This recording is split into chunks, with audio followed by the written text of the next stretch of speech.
Could you give advice regarding composition to someone who is relatively new to photographing people?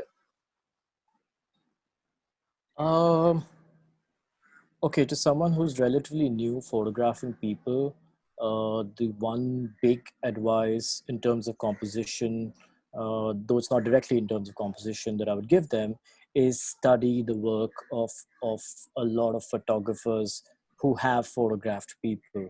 I'm not just talking about photographers who photograph their families, but portraitists of different kinds over the years.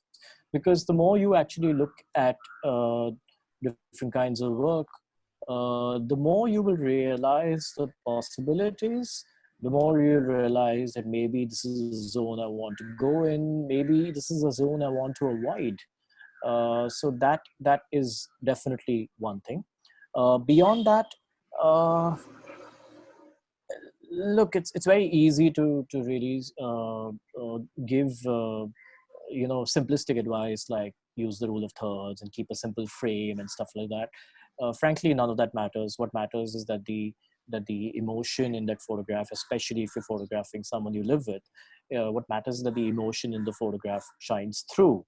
But what I would say is that uh, do not just show, do not just document what that person looks like, because you know what that person looks like. It's a photograph of your mother or your partner or your son, but also uh, give a sense of who that person is, and sometimes incorporating the space is a big way of doing that.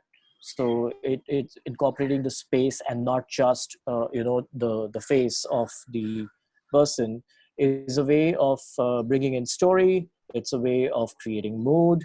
It's a way of actually telling me a lot more about them than just their eyes were. So uh, play and show me not just who what they look like, but what being around them feels like.